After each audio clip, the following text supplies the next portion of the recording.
14 মাসের দীর্ঘ কারাবাসের পরে সম্প্রতি মুক্তি পেয়েছেন প্রাক্তন খাদ্যমন্ত্রী ও বনমন্ত্রী জ্যোতিপ্রিয় মল্লিক। হাবড়ার বিধায়ক তারপর থেকে ছটফট করছিলেন নিজের বিধানসভা এলাকা আসার জন্য।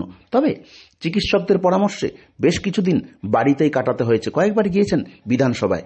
রবিবারে তিনি এলেন তার নিজের বিধানসভা এলাকা হাবড়াতে, আর তাকে ঘিরে উচ্ছ্বাস ছিল চোখে পড়ার মতন। হাবড়া 2 নম্বর রেলগেট থেকে দীর্ঘ পদযাত্রা করে তাকে নিয়ে আসা হয় হাবড়া পৌরসভায়। হাবড়া পৌরসভায় সাংবাদিকদের মুখোমুখি হয়ে জানালেন পাখির চোখ হাবড়ার উন্নয়ন।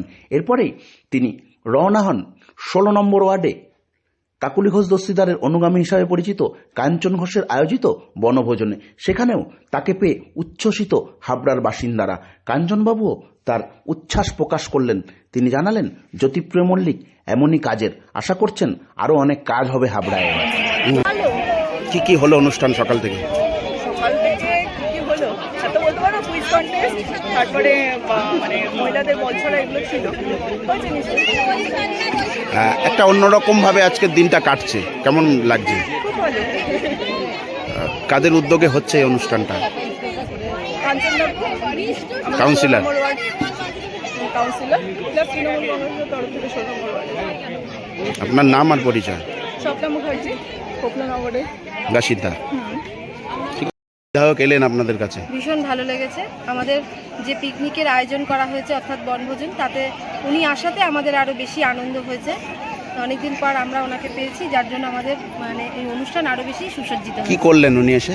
উনি এসে আমাদের প্রত্যেকের সাথেই কথা বলেছেন, সবার সাথেই মানে আন্তরিকতা প্রকাশ করেছেন। আর আপনারা কিভাবে এনজয় করছেন সকাল থেকে? আমরা সকাল থেকে আমাদের দলের পতাকা উত্তোলন করেছি এই জাতীয় সঙ্গীতের মাধ্যমে। এছাড়া আমাদের উদ্বোধনী সঙ্গীত, কিছু সাংস্কৃতিক প্রোগ্রামও রাখা হয়েছে। সমস্ত ওয়ার্ডের কাউন্সিলর, প্রেসিডেন্ট এদেরকে ডাকা হয়েছে, সংবর্ধনা জানানো হয়েছে। পাশাপাশি ছোট ছোট ছেলে মেয়েদেরকে নিয়ে অনুষ্ঠান করা হচ্ছে, আর তার সাথে আমাদের কিছু খাওয়ার ব্যবস্থা করা হয়েছে। মূল আয়োজক কে এই অনুষ্ঠানের?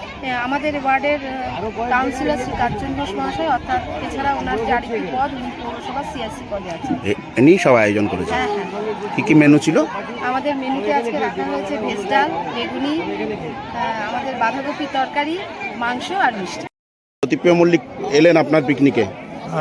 খুব আনন্দিত, এবং সবাই আনন্দ পেয়েছে।